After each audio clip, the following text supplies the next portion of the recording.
Welcome to TUF Talk, the show where we break down the Ultimate Fighter episode by episode, every punch, every kick, and every meltdown. Whether you're Team DC or Team CHLP, you know this season's gonna be stacked, and we're here to give you our unfiltered reactions, predictions for next week, and a few shots along the way.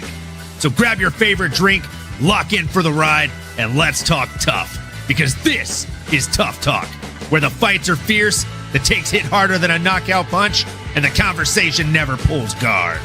And now your hosts, Olin, a.k.a. MMAnomaly, and Nano, a.k.a. Jive Turkey Nano.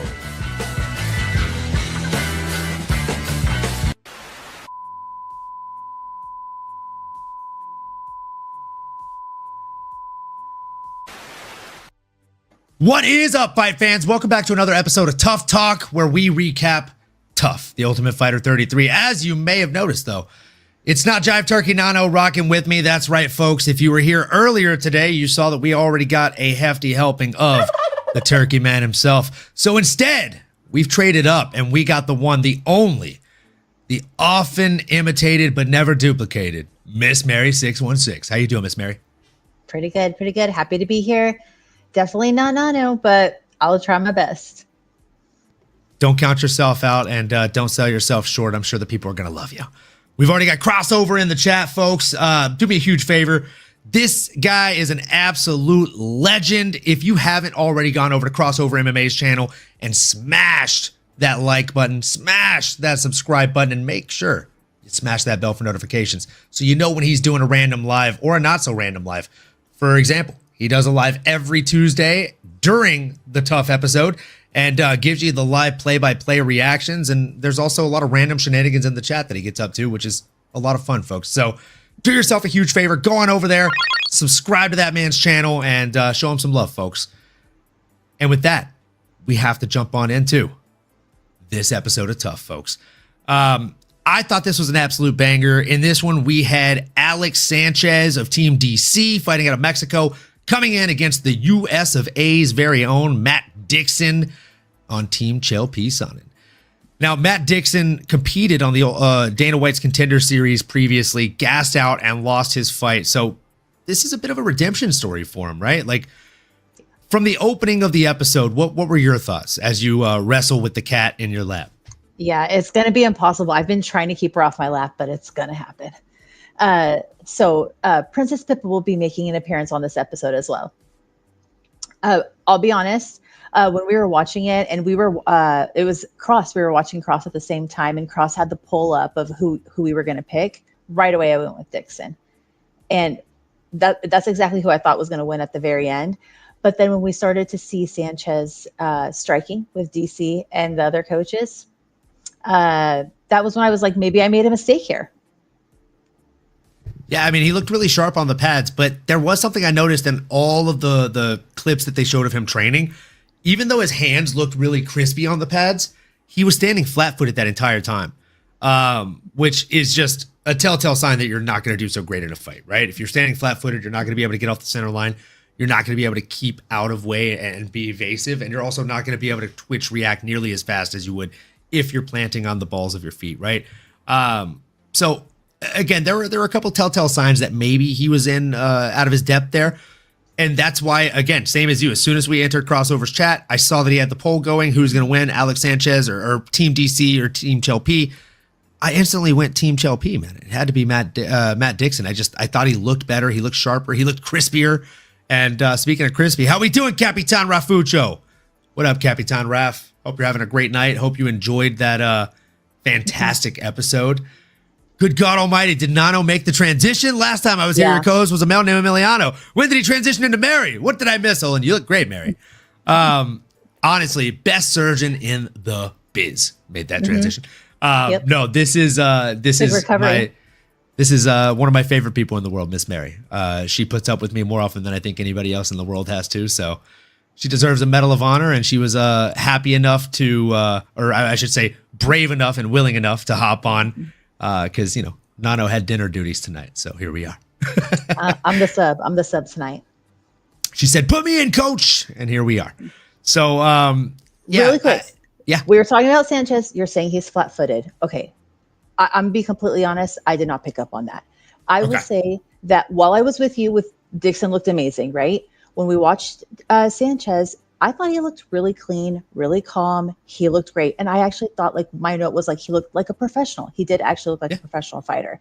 So I don't know. I'm interested to see what other people thought, because I definitely did not look at him and say, oh, I can see holes in his game. Yeah. I instantly thought, like, he throws very hard punches, but they're not perfect form, right? He's not doing things exactly textbook or exactly to the technique that most people are taught. And if I'm being honest, like, the best kind of, or maybe worst possible analogy to draw it to, or comparison to draw it to for that matter, I would say he's got like that Britney Spears / NSYNC syndrome, where like one half of his body does what it's supposed to and the other half just kind of is stationary. His feet just didn't do a whole lot of moving. His hands, though, they're moving very nice. And I think that's why I ended up getting beat up in there, like, which we will get to in the end when we break down the fight. But before we do that, the show opens up talking about who's going to be fighting. You know, they do the quick recap and then right into it. The competitors from last week have words with each other, but it's not bad words, right? It's respectful words. It was the two of three Muslims in the house that ended up having to fight each other. We can touch on this real quick and then move forward. I just thought it was really nice to see kind of those two guys talking so respectfully to each other. And then the one that won, not badgering at all and saying like, hey, maybe someday we'll fight again. I thought that was a very nice moment. Yeah, I actually wrote down in my notes, like, to ask you about the relationship in the house between the fighters, because it was really like heartwarming to see their interactions until it was Diego and who was it? Rodriguez. It got a little bit, it got a little spicy then. It definitely got very spicy. Diego and Rodrigo. Diego, the fighting nerd, and Rodrigo, the hothead, as I literally put in my notes. Diego literally, like, he talked to Chael, and I think it was Chael that told him, like, you know, you got to make a persona. You got to make them, like, fear you. And so that's what he did. He's like, oh, I have the fighting nerd glasses. I'll put those on. That's my fight team. And from that episode, he's just kind of been chirping a little bit. And Rodrigo, you can just tell from the very first episode of the season, like me and you talked about this when we first watched that episode, Rodrigo is just instantaneously a hothead. You can tell. He's a wild guy. He's a firecracker. I don't think he's the guy you want to start talking a bunch of trash to or trying to pick a fight with, for that matter. Because if you throw hands before your fight, you will get kicked out. So will the other guy. I think they're possibly on a swift route towards that if they don't end up getting paired against each other. I mean, I think they will end up getting paired against each other, and I think that's what the buildup is. So I think it's good TV. I think it's great TV. I loved watching those guys go on. And, you know, Rodrigo, of course, brings up the one and only loss on Diego's professional record. So he's done research on this guy. He's trying to pick fights with him. But it happened the same way, other way around. I was going to say, yeah, like Diego feels he was robbed in that fight after, you know, declaring, hey, I was robbed. You know that. Everyone knows that. He instantly jumps in and he's like, what about your one loss, man? In Brazil? Like, and then calls him out and he's like, I represent Brazil. I live in Brazil. You live in Canada. And then, you know, dude's responded with, what you know about the favelas, homie? I mean, I'm assuming that's what he would sound like if he had an American, if he could speak English. But that's basically what the subtitle said. Yeah. Honestly, exactly. Oh my God.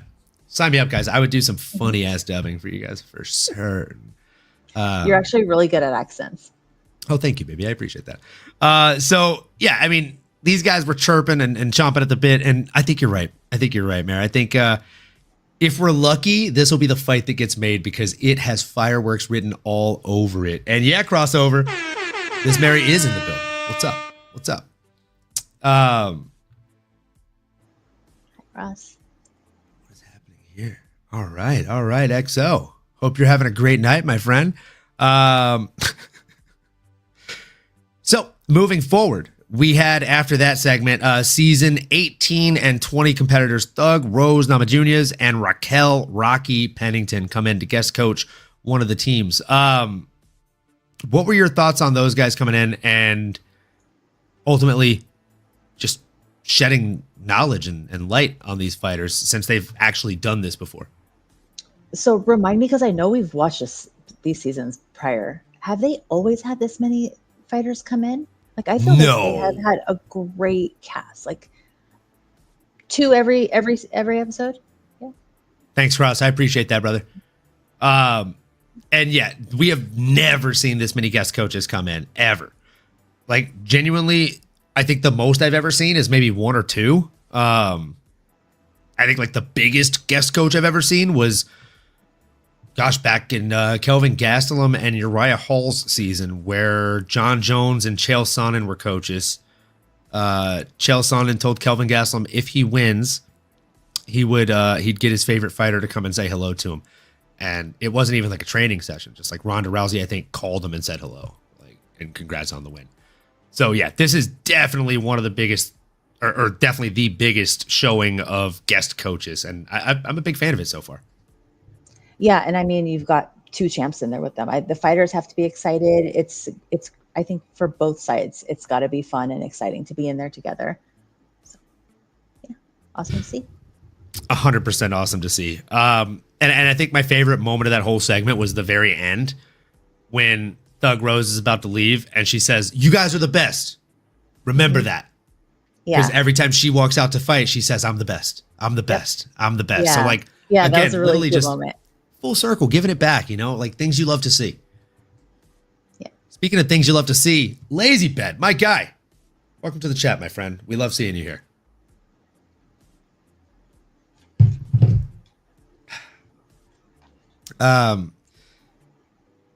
So then moving forward, we get into kind of a training montage, right, of Matt Dixon. Yeah. Chael saying how his coach, who he trusts basically with his life, is saying that he sees something special in this guy. This guy's got that look in his eye. He's got that killer instinct. And by golly, I think his coach is absolutely right. He then went on to say that he thinks Matt is an absolute cardio machine. And again, no lies detected. The guy looks like he was put together in a fucking lab. Like, he looks like he was genuinely built from a genetics test tube, in the best way. Like, he's built like a Yoel Romero kind of like specimen like build. And even when the other guy Sanchez was landing shots in the fight, like the way that he moved forward, he's nice. Yeah. Like 95% of the time. Yeah, like 95% of the time when somebody smiles, you've heard me say this sitting next to you watching fights, like, oh, he's hurt. He's just trying to do a really good poker face. This is one of the very, very few times where I was like, fuck, he liked that. Yep. Yeah. He'd eat another one. He was having a good time. Yeah. Mm-hmm. Yeah. So, I mean, I think great read by Chael and his coach. Did anything else stand out to you whenever they were having that training session and kind of going over the montage, showing him on the pads? I mean, my favorite part of that montage was when he was at his home gym. That was where I thought he looked like the most crisp and sharp, like in that clip, right? There's a lot of people will tell you dancing and fighting are very, very similar. There's a lot of different similarities. And honestly, that's probably why I got into watching Dancing with the Stars so easily whenever I knew that you and your parents watched it. And I mean, it's very fascinating the way that there's those parallels. And when you are dancing and you can be a dancer your entire life, if you're dancing with the same partner for 10 years, you're going to be a really good dancer. And then you go and you dance with somebody new. Again, you have that 10 years of experience, but you're dancing with somebody new. Their timing is just a little bit different. Their steps are just a little bit farther apart than you're used to. It's the same exact thing with someone doing pad work with you. So it's a lot to get used to. And I think that's why we see whenever it shows those clips of them at their home gym, you're like, fuck, that guy's sharp. Holy shit. They've been working with that guy. The fact that, and again, this is when I really noticed that he was leaps and bounds ahead of the opposition in Sanchez, is when they showed the clips of Sanchez at home gym, I was like, oh, he's set. He's good. And then they showed him here working on the pads, and I'm like, he's standing flat-footed. He's thinking when he's throwing these strikes. He's not flowing. And if he's thinking while he's throwing strikes on a pad when no one's hitting him back, what's going to happen when a guy's swinging his fists at him? Whereas Dixon just looked crisp, strong, fast, and I think you said it earlier about Alex. Dixon looked like a professional. He looked like someone who came onto the Contender Series, got a lottery ticket of a chance, and feels like he blew it in his own mind. And so he went in here and just fucking left it on the line in that first round. I also liked what he said about, like, I want to walk in there, walk forward, walk him down and knock him out. Yeah. And that's actually exactly what he did. Yeah. I mean, call him Ilya Taporia Jr. because he literally called it exactly as it happened. Yeah. Speaking of things you love to see, Western Mass Climber, how you doing? How was TUF tonight? I crashed out for a bit. It was a fire episode. I would recommend going back and watching it. I personally think this season has been one of the best seasons we've seen in the last 10 years. Realistically, it's been really good. The fights have been great. The personalities have been great. Which we went to the Hall of Fame just last week, and that's one of the people that was inducted to the Hall of Fame was the creator of TUF, and he said he had his work cut out for him, not because of just creating good fights, but creating good content and finding good people and characters that they could cast in the house. Stories you want to hear. I think, if nothing else, this season has a lot of people that you want to root for. I find myself every week okay, this is the guy I'm going to go for. And then they show the other guy's package, and I'm like, I'm going to cry no matter who wins now. And the cast in general just steps up every single season. Yeah, 100%. 100%. And again, going back to the guest kind of coaches coming in, not only did they have those two, they had Ed Herman come in here. Oh, yeah. And I thought that was a really, really nice segment too. Ed Herman is not someone that a lot of young fans or new fans today really know about. But I mean, we've obviously watched him back in the San Jose days a long time ago in a galaxy far, far away called San Jose. But I digress. That's a big, scary son of a gun, huh? Yeah. Yeah. And that was an amazing experience for them. He brings an entirely different perspective. 100%. And I think what stood out to me most is watching him show them that ground and pound. That was such a nice exchange. The way he over exaggerated the punch to get his shoulder in, miss, and then jackknife up and hit that uppercut. That's nasty ground and pound. And go ahead.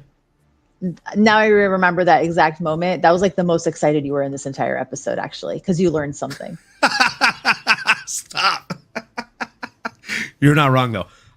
Yeah, I literally was studying that moment. And I will go back and rewatch that moment as well. I mean, that was just nasty to see because again, I've worked with a lot of great people. I've been very blessed in that factor. And even on TV, if I see someone do something that I haven't really paid attention to or noticed being done, I'm like, oh, cool. Just add that to the arsenal, check that off in the box, And that's exactly why Dixon said himself, while watching him, he's like, Ed Herman's ground and pound is savage. Yeah. If the one word you can think of to describe something is savage, me watching it, I would probably say his ground and pound is disgusting. Oh, yeah, absolutely. To learn from that guy, yes. To fight that guy, no. Oh, no. When we went outside to smoke during the UFC event this last week, Big Ron was doing an imitation of Kenny Florian doing an imitation of a Brazilian. Great times. And we were talking about Gregory Rodriguez, and the same thing comes to mind, talking about Ed Herman. He's like, this guy, big guy, strong guy, nice guy, good guy. He's a good guy. Outside cage, good guy. Inside the cage, he's not a good guy. He's a bad guy. He's not your friend. I feel that way about Ed Herman. I feel like outside of the cage, great guy. On the mats, teaching you stuff, fucking super beneficial. Yeah. Cage doors closed. They tell you you're fighting that guy. Nope. You just squat down. I tap. It's great. Thank you. Great sign in the paper. Enjoy the win. Yeah, no, thank you. It's a hard no from me. All right, so we go forward. A little bit of background is given then on Matt Dixon. His father is a preacher, which I thought was interesting. Parents get divorced, then single mom raising them. He's on the streets, and he's boxing on the streets. So he learned the best way you possibly can, surviving on the streets. Boxing on the streets. He said he had a pair of boxing gloves. He would go to the neighbor kid's house or to anybody who'd chat with him's house and be like, hey, do you want to box? They'd box in the backyard. They'd box in the street, box at the park. People at the restaurant ask him if he wants to box for the food. He jumps up and he puts on a pair of gloves and boxes the freaking waiter. That's just how he is, So Matt Dixon is just a very interesting character. The fact that he literally would go up to people and box them in the streets and just like randomly essentially fight his friends for fun. I mean, I don't think there's a better backstory for a fighter. That just seems like a Netflix film, if I'm being completely honest. So sign me up. And then he trains at Hurricane Training Center with Gerald Harris, who also competed on TUF in TUF Season 7. I thought that was interesting. And also, I feel like they have a really good coach and fighter dynamic. It really felt like at least in the package that they showed, that Harris really cares about him and his success. And I almost feel like he sees a bit of himself in the kid, and he's trying to like help him push his dreams forward that maybe didn't go as well as Harris had hoped they would for himself. I think you've spot on. I can't even add to that. Exactly, right? Like, he was there, he experienced this, and he obviously wants like a better outcome for this kid, right? And he's going to do anything he can to help him. 100%. And that's the kind of stuff that you love to see. And other things you love to see are Grimy in the chat. How you doing, Grimy? Hope you're having a great night, my friend. Let us know what you thought of this episode of TUF. Did you bet on the right guy, or did you just kind of watch it for fun and not have a dog in the race? Either way, we appreciate you being here. So, of course, after showing the training montage at Hurricane Training Center with Coach Harris and his boxing coach, which, as you said earlier, Miss Mary, he looked so crispy on the boxing mitts. My goodness. Just launching in there, flowing. The ducks, like, I mean, everything was perfect. Everything was crisp. He looked like a young Mayweather in those clips. And then, of course, it transitions into a little montage of Alex, right? Alex Sanchez kind of boasting about the fact that he has 8 wins by knockout. He hasn't had a loss since 2020. And the thing that stood out to me most, to be completely honest with you, wasn't when he was talking about himself. And this is when I knew he was going to lose the fight, if I'm being honest with you. And I'm not sure if you even picked up on him saying this. He said, "I've seen Dixon. He doesn't impress me much." The moment you say something like that before you get into a fist fight with another grown man is like you're already counting your chickens before your eggs hatch. You remember when Dustin Poirier yelled that shit across the octagon to Dan Hooker? "Hey, Dan, don't count them chickens, huh?" Like, yeah, that's exactly what he did. Like, he was looking past him. And DC always tells his fighters, look through him. I think maybe he misunderstood it. Maybe there's a language barrier, right? English isn't his first language. When he was saying looking past him or look through him, he's trying to look past him to the next fight. Or maybe he's just overly confident, and that's okay, right? Like, he hasn't lost in 5 years. I mean, he did go in there with what? I think it was like a 7-fight win streak.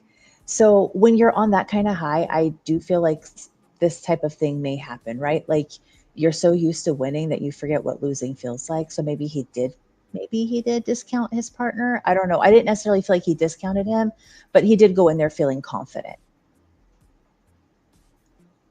Yeah, I feel like he went in there feeling very confident. And again, I feel like maybe he was already thinking about the next thing. He was just thinking he was going to coast through this or walk through this. And it's exactly like when, who was it? Sean O'Malley's coach said, "Oh, Cheeto Vera, easy work." And then Cheeto Vera went out there and blasted through his fighter's leg, right? Like, you should never say anybody's easy work. That's, again, it's like a bad omen, dude. It's like allowing yourself to be on the cover of EA Sports UFC or Madden. Don't do it. Don't do it. Only bad things are going to happen after that. You don't want that. Western Mass Climber. Poirier versus Hooker is my favorite fight to this day. Brother, I don't blame you. That is one of the most fire fights in the world. You will listen to that thing mic'd up where they're just like having that exchange in that round. Oh my God, the sounds of those connections. Oh man, getting me all freaking fired up. I'm going to go to the gym instead of going to bed after this. So again, he said he didn't impress him. And then we cut ahead to the stare down / weigh-ins, right? Dixon starts staring his opponent up and down at the weigh-in. And again, his opponent, Alex Sanchez, doing exactly what DC says, looking through him, just staring almost blankly through his eyes. Again, I thought in the face-off, Dixon was even there, posturing up on him, kind of sizing him up, getting a read on him. The fight went almost exactly like the stare down. one man was constantly moving and looking to do something, and the other man was just almost looking ahead, right? Yeah. So we'll jump into the fight. As they're pulling up to the fight, Dixon says, I'll do anything other than sin to win this fight. Right. What did you think of that line? I didn't exactly know what it meant, but I know it got your attention because you repeated it. I thought that shit was hilarious. I'd do anything to win this fight. I mean, I would do anything aside from sin to win this fight. The preacher, Dad, I feel like he just slipped that in there so that way Dad would be like, good job, son. Nice one. Now go punch that guy in the face. Yeah, now go knock this guy out and then thank Jesus Christ, your Lord and Savior. Because we all know Jesus loves knockouts, folks. It's a fact. It's a fact. If it wasn't, then why did every single person that got a win on Saturday night thank God first and thank Jesus? I mean, It happened. God and Jesus, they love knockouts, folks. It's just a fact. So the fight happens. It starts off in the first round. Matt is landing hard right hands straight away, Yeah. right down the pipe, and just walking Alex down. I'll let you take the lead here. I opened up by saying, like, I voted for Dixon on the poll, and then I was like, oh shit, I made a mistake. And then when they got into the octagon and it started, like the second it started, I was like, no, Dixon's going to win this. He just fired off right away, right? And was it a straight or was it an overhand? I don't remember what it was, but he came in hot and it connected right away. And that was like the pace of the fight from there on. Yeah. It was literally like anything he wanted, really. Like he was landing the jab to start. He hit him with a couple of overhands, started going right up the pipe, landed a couple really nice uppercuts there in the pocket too. Little shovel hooks, like you name it, he was throwing it and they were landing just at range, at will. And he seemed confident the entire time. Yeah. And not afraid of anything coming his way. When Sanchez was connecting, it was obvious that they hurt, though. Oh, 100%. Yeah. Yeah, 100%. But still confident, still pushing forward. Like there was one overhand, I think, that landed maybe like 2.5 minutes into that round. Yeah. And you saw it just, and like, you heard it. Yeah, it like echoed in the room, and you heard the ooh in the like outside of the cage, and like those shots you can't deny, they suck, they hurt. Dude turned his whole freaking backside of his fist over and smacked you in the side of the head with it, made your ears reverberate. But like you said, confident through the end, moving forward, and just did not take a backstep. It's like he wrote down in his journal that morning, I will not take a step back in this fight. Right. And then as soon as he gets finished, he's like, I did not take a step back in that fight. And by God, if that's what he did, I hope he does it every single time he fights, because what a fucking move. He pushed Alex back so hard. And just when you're moving backwards, it's extremely hard to land a significant strike, let alone something that's going to do damage and knock your opponent out, unless your name is like Stipe Miocic, right? Or like Francis Ngannou. And those guys are just much heavier than these guys and possess a lot more power. So it was a tough night out for Alex Sanchez. I just thought he looked a step behind the entire fight. And ultimately, he ends up just getting knocked out by just a nasty, nasty lunging left hook from Matt Dixon. A lot of times when, like, I won't say that I thought he looked bad the entire time. I think it really, like, when he really started to back up those last 15, 20 seconds was when it was obvious he was in danger. A lot of times when there's those moments in a fight, you can tell what kind of caused that. But with this, I don't feel like you could tell what like caused that trigger for him to start backing up so much. I honestly think he just started eating those shots more and more. And it's kind of like if somebody slaps you on the arm, it might hurt. If somebody slaps you on the arm and your arm is hella sunburnt, it's going to hurt significantly worse. Right? I'd imagine it felt like he had the worst sunburn in his world and he was basically just getting punched in that sunburn over and over again.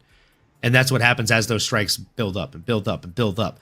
And that's the thing about somebody like a Matt Dixon is he looks hella strong. He looks like he'd hit like an absolute tank. But I don't think he was actually throwing everything behind his punches. And that's exactly why Chael was saying it's impossible to tire him out. It's impossible because he's a cardio machine. he's not a cardio machine because he throws power 100% of the time and still doesn't tire out. He's a cardio machine because he fights efficiently, right? The best machines in the world are the ones that don't burn a ton of fuel while they work. They're the ones that have high fuel efficiency. That's a Matt Dixon. So he's not I'm a Justin Gaethje. I'm going to overhand you one time and knock your ass into oblivion. He's not Ilia Topuria where he's got the nuclear option in both hands. He's death by 1,000 bee stings. And that's exactly what we saw. He was stinging him. And the sting starts to swell and just get more sensitive. And then before you know it, a lunging left hook for your troubles. And the reason that guy got knocked out, I'll be honest, it was not because of the power of that left hook, because I don't think that was even the strongest shot that Matt Dixon threw. It's because he was backing out and trying to get away. He lifted his head up. And they tell you in boxing 101, like the first or second class of boxing, if you're eating shots, you tuck your chin because there's less movement room for your neck, right? He did this and just got blasted by a shotgun shell as he was moving out of range because his opponent literally launched himself at him and threw that lunging overhand left or left hook. Nasty stuff and brilliant timing. And then, of course, as he goes down, it looked like he kind of woke up on the way down, and Matt crashes on top of him and lands a couple of follow-up shots for good measure before the ref's able to run in and save the day. Man. Did you have anything else to add on this fight? I will say Sanchez was trying to protect his chin, but it was like Dixon coming through his guard and basically separating his chin, right, from his fist in order to be able to pull that off. So that was very impressive. 100%. And one more thing is, he was protecting his chin. And for the first 2 minutes, he did a really good job of blocking, I would say 60% of those shots. He was doing a really sound job defensively. Some of them were getting through, but that's always going to happen. But what ultimately set up the knockout punch, more than him backing up, which we'll get into DC's rant after this. Not a fan. What really set it up, though, was poking and prodding at the body by Matt Dixon. He was landing huge body shots, and those fucking suck. If you've ever sparred in the chat, you know exactly what I'm talking about. Those are genuinely the worst. They'll make an honest man out of anybody or woman. And this was here at the start, and every time he'd land one, it was like a crank machine. And then boom, right on the chin. Yeah. You're done. I mean, he was setting himself the entire time, right? That's exactly what the game plan was. He's a G, and I absolutely loved that fight. What I didn't love was what happened right after it. I mean, bad look for DC. I'll let you take the lead on this. What were your thoughts about that kind of post-fight spiel from DC? I mean, I get that he was upset. Fair. I get that he had told the guy not to back up and to keep pushing forward. Okay. But saying it over and over, the guy is broken. He already knew he messed up. He does not need you saying the same thing over and over and over again. This guy is there to live his dream out, right? So I did think it was a bad look. I didn't think it was motivating in any way, shape, or forward. I think it kind of just broke him a little bit more. So I think it could have been done better, but I also get that DC was also upset. So, having grown up in Louisiana, it felt like a typical, somewhat abusive Louisiana dad yelling at you, his son, for doing poorly in a sport that he's making you play. That's what the spiel felt like to me. It was uncomfortable to watch. It didn't feel motivating in any way, shape, or form, like you said, and ultimately just a bad look for DC. And there's just no need for it at all. Telling him that is one thing. Telling it to him 8 times and yelling it 4 out of the 8 times, not doing any good, right? Instead of telling somebody not to back up, tell them how to fight their way back into the fight. Yell commands like get your hands up, throw the left body hook, throw the knee, shoot the single leg. Give him paths to move forward instead of just saying move forward. Because if you just say move forward, he's moving forward into strikes. That's not doing him or yourself any good. And that's not good coaching at all. Yeah. Yeah. I've noticed that with DC before, and I know we love DC, not talking negatively about DC before, but we've seen in other instances before where he is kind of general in the coaching that he is saying, like let's go or push forward. Maybe saying that repeatedly is not actually like what your fighter needs to hear, right? Like they need to hear a little bit more from you. Yeah. And I mean, it's not just us that thought it was uncomfortable. You go back and you watch that clip, you can clearly see Crazy Bob Cook, which is called Crazy Bob Cook for a fucking reason. He's pretty unhinged himself, and he's like, that. Like, you're making Crazy Bob uncomfortable, bro. Right. You fuck you doing? Yeah. I will say, like, DC is the spicier of the two, which is not what I expected. Because even with like the next fight that's coming up, like he's such a shit stirrer with like every single situation he can be. He can't even look at you. He can't even look at you. Look through him. Look through him, Roy. Or look through him, Mello. He's so short. He's a little guy. Yeah. Look how tall you are. Look how big you are, Mello. He's a little man. You're gonna crush him. Yeah, exactly. And then after the weigh-ins or after the stare down exchange, you just got Chael like, you know, I notice you keep saying that thing. You keep saying, look through him. Look through him. What does that mean exactly? What do you mean by that? That was such an awesome moment. Chael is so fucking epic. Yes. Like everything he says is perfect, whether he's talking shit or not. Like he's so good. He's like, what do you mean by that? What does that mean exactly? Because I don't even want him to look at your fighters. I want him to look through their soul. Nice. Thanks for clearing that up. I didn't know what that meant. I love how you memorized the entire dialogue and you saw the episode once. Yeah. It was a great episode. It was a great line. I try to memorize everything Chael says. He's one of my biggest inspirations. He's a quote worthy guy for sure. He said his fighter Matt Dixon was a cardio machine. I think it's safe to say that Chael Sonnen is a quote machine. That's for sure. Yeah, fair. So yeah, bad look for DC at the end of the episode. Not great to lose, right? But you're up. Let Chael have one. And then in the next fight, can I just also say like what a G Chael is? DC gets the picking order and he's like, oh yeah, I'm gonna pick this guy versus this guy. Like he's trying to set up the most advantageous fights for his fighters. Chael wins back the steam, wins back the momentum, and he's like, all right, Roybert, I know you want to fight. Who do you want to fight? You have a preference? DC, who do you want him to fight? Give him Mello. Give him Mello. All right, we'll give him Mello. Mello, step on up, bud. Good luck.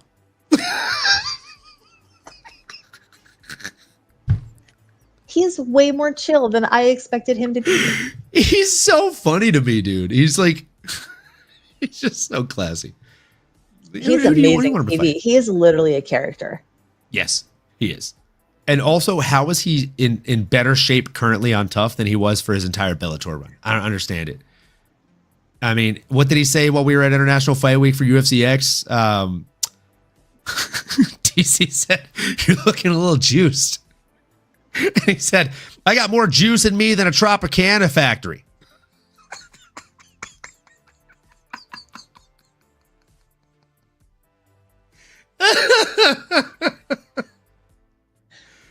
Oh man. Yeah. I've got more juice in me than a Tropicana factory. That was a line. See? Totally quote worthy. He said that shit on stage. Like he has to Just write like these things down. He's so good. It's just his personality. Speaking of so good, and speaking of personality, thank you again, Miss Mary, for joining the show tonight. I appreciate you helping us on short notice. Hopefully we'll have Nano back same time, same place, just because I know he's going to feel the FOMO, not because we don't mind having you, or not because we mind having you. I much prefer watching the two of you guys and drinking on the other side of the screen, to be honest. So. A little bit easier that way, yeah? Yeah, absolutely. Less stress. But appreciate you allowing me to be your co-host for today. So thank you. The pleasure is all mine. Folks, we appreciate you. If you're new here, if you're returning, anywhere in between, do us a huge favor. Like, comment, subscribe, smash that bell for notifications. You know the drill. And folks, if you do nothing that we've asked you to do, if you just tuned in right now, if you've watched the entire episode, if you've watched every episode, no matter what, just make sure you do these last two things. Keep on going and keep on growing, folks. And we hope to see you next episode. You've been listening to the MMAnomaly Show. No filter. As you may have been able to tell, we dig the MMA, and our passion is to dive deep into the upcoming fights, give you our expert breakdowns, and help you make sense of all the chaos that is the fight game. We hope you've enjoyed the show. If you did, make sure to like, rate, and review. We'll be back soon, but in the meantime, make sure to find us on YouTube, Twitter, Instagram, and Twitch at MMAnomaly. Be cool, and we'll see you next time.